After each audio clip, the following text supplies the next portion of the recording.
Ça démarre.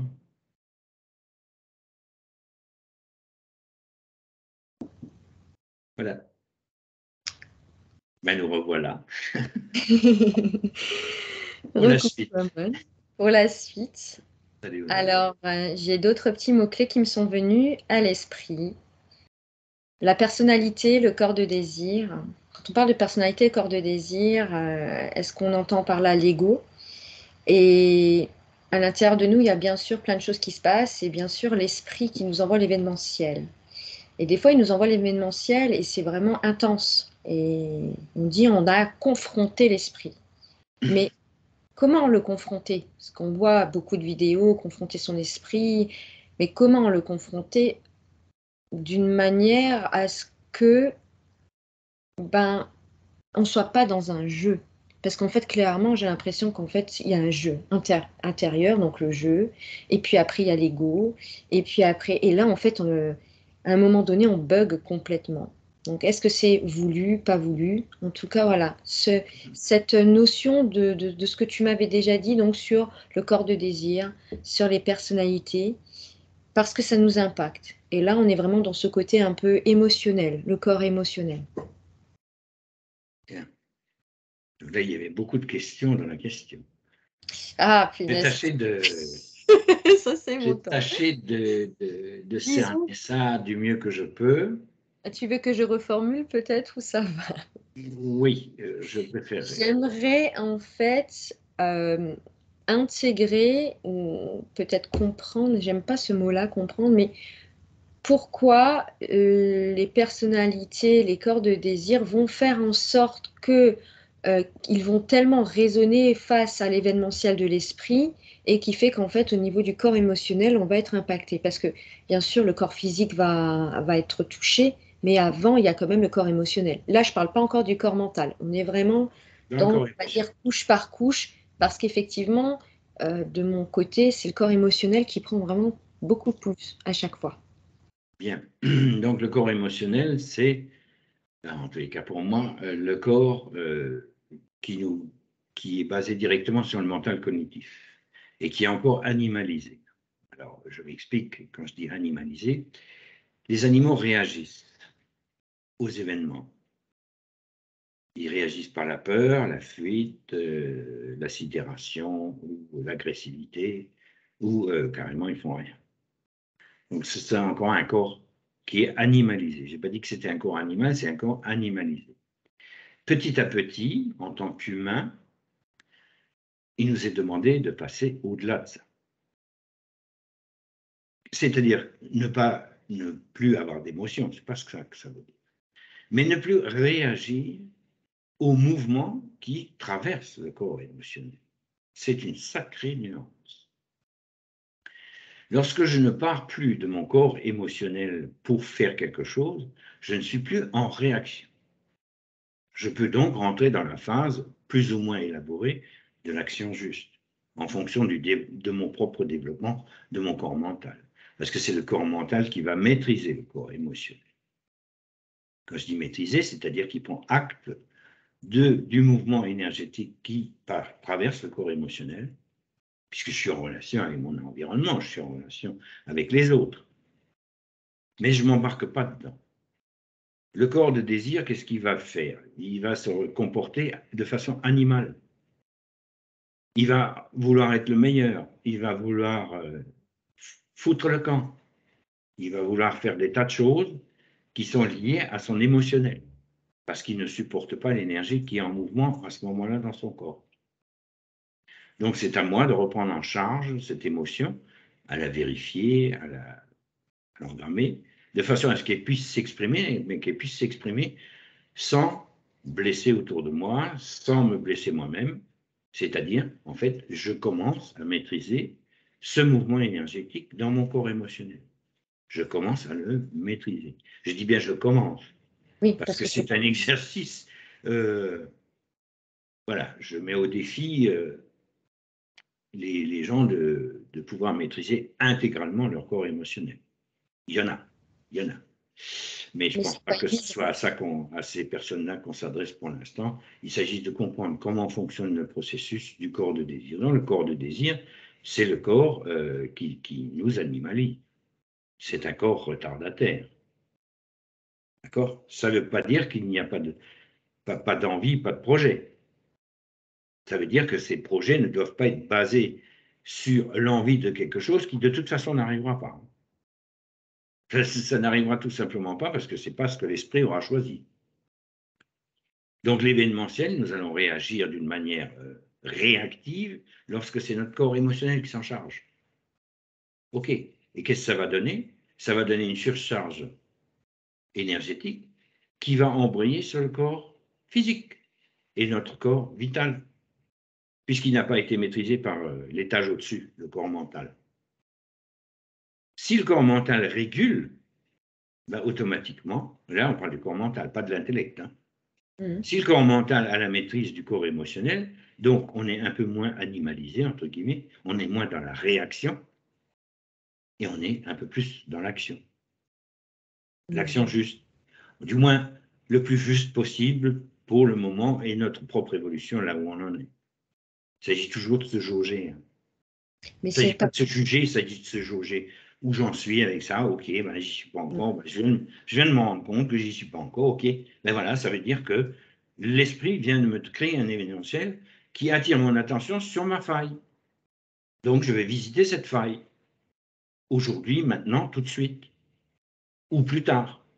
Mais plus tard, ça veut dire que je l'ai engrammé quelque part, que je ne me confronte pas. Mais justement, là, de ce que tu dis, ok, on voit, on sait. D'accord, tu m'envoies l'événementiel, je sais. Mais c'est plus fort que nous.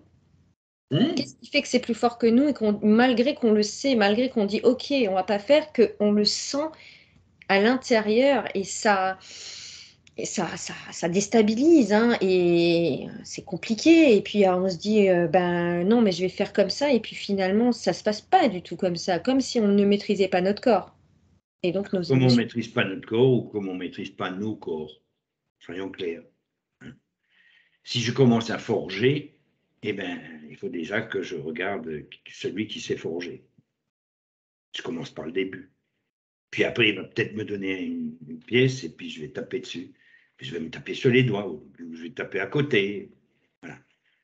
Mais petit à petit, je vais apprendre à forger. Et puis je peux même aller jusqu'à la maîtrise de la forge. Mais ça va me demander du temps, de la patience, de l'observation. Où j'ai pris mes éléments.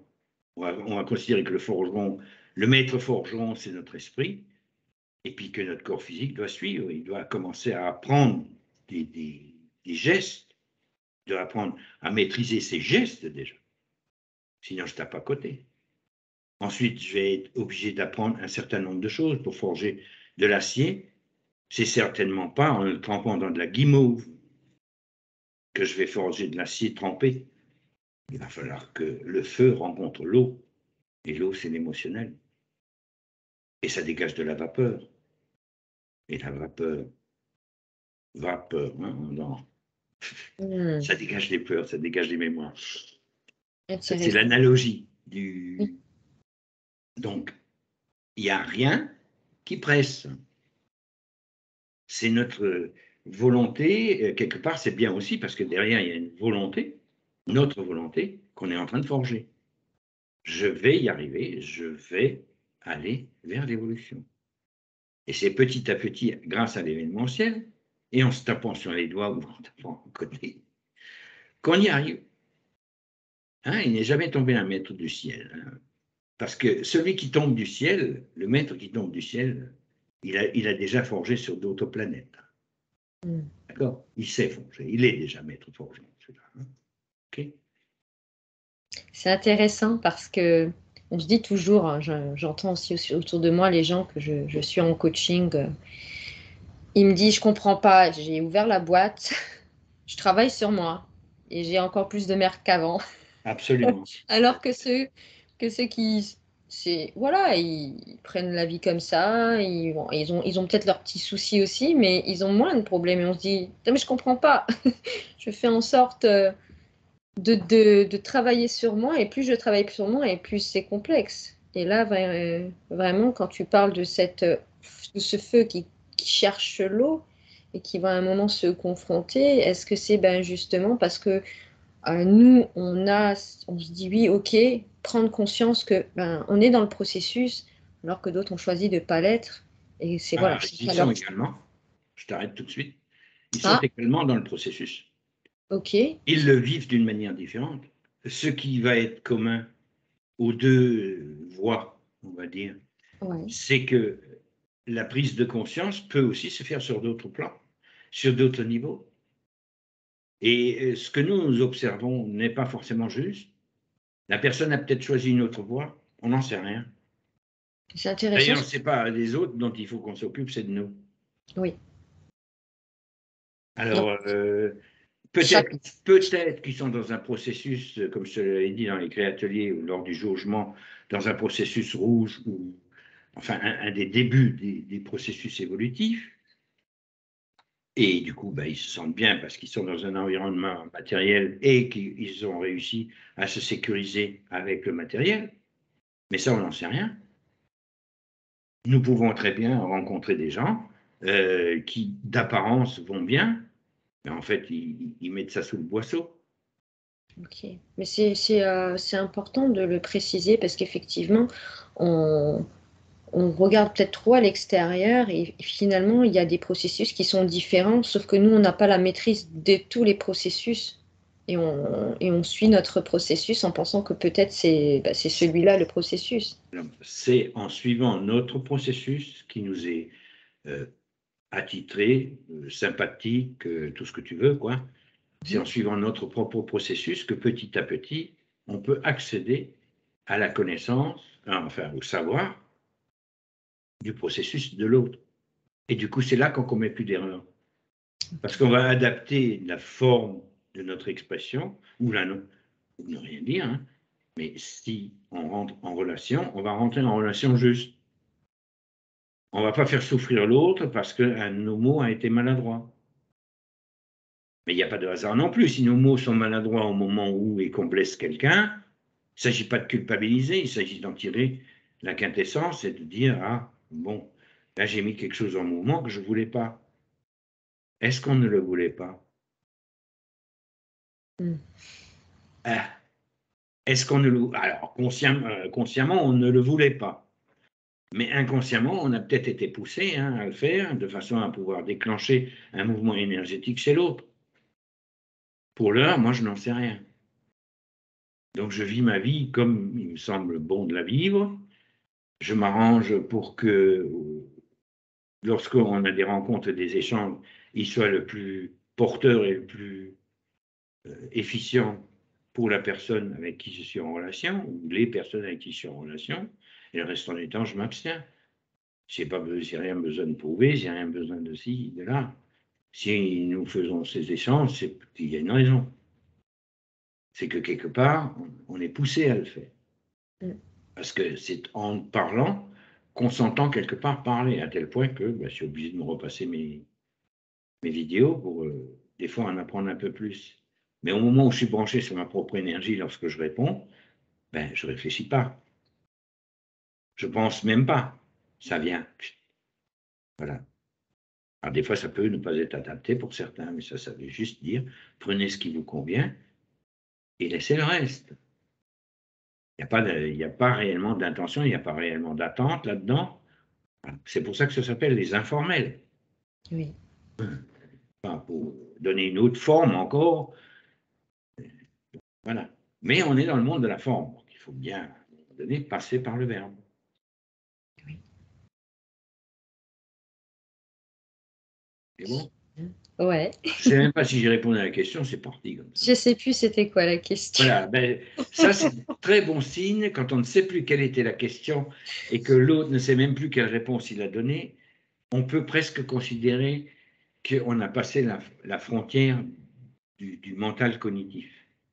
Et là, j'ai Le senti mental en fait la cognitif va vibration. réfléchir à la question suivante parce que il y a un besoin encore d'aller creuser. Et sinon, la question suivante, elle vient instantanément.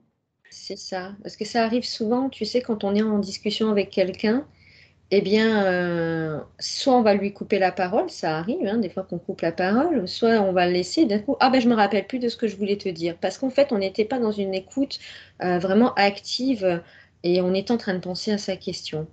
Et là, ce que j'ai senti lorsque tu passais le message, je sentais en fait la vibration, au-delà du mot. C'était vraiment la vibration. Et ça répondait à ma question. Mais ce qu'il y a, c'est que c'est vrai, je vais repasser la vidéo pour me dire, je veux voir c'est quoi la question. C'était quoi la question? Voilà, ça c'est la grande différence qu'il y a lorsqu'on est nous-mêmes, quoi. Oui, parce que j'ai Enfin, plus ces informations qui viennent, tu sais, les ces pensées informations, qui elles viennent. viennent. Voilà, c'est posé. En fait, c'est comme le ciel, il est bleu et j'ai pas tous les nuages qui sont arrivés. Voilà, La vibration, je l'ai captée. voilà. Ok, mais c'est l'essentiel. Maintenant, j'espère que les auditeurs l'auront aussi capté. Voilà, ça c'est la grande différence qu'il y a lorsqu'on commence à ne plus réfléchir et à penser de moins en moins. C'est très important, mais c'est une étape. C'est pas parce que je veux penser moins que je vais penser moins. Au contraire, ça risque de me faire penser plus. Oui, quand on commence à se mettre sur un zafou pour commencer à méditer, c'est là que les pensées arrivent le plus. On se dit, oh là, j'arriverai jamais à méditer. Alors que Évidemment, même microseconde, même rien qu'une microseconde, eh bien, c'est déjà top. après, il y a peut-être des personnes qui y arrivent, hein. Il n'y a rien de fixe dans l'évolution des personnes. Donc, il y a peut-être des personnes qui, par la méditation, arrivent à couper le flot de pensée. Ah oui, non, mais ça, Tant mieux ça, pour elles. pas du tout. Bah, pour ma part, parce que je le vis, je sais que une pratique de 5 minutes tous les jours est beaucoup plus primordiale qu'une pratique qu'on va faire 1 ou 2 heures par semaine, ou une pratique intensive de 5 heures par mois à un moment donné.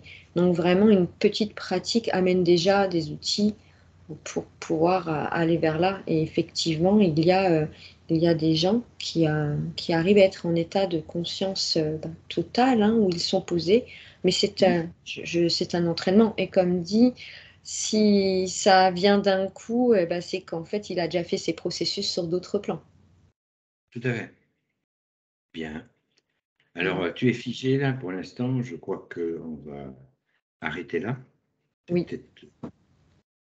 Et on reprendra ça plus tard. Je te oui. souhaite une bonne journée. Salut Bonne Mania. nuit. À À bientôt. bientôt.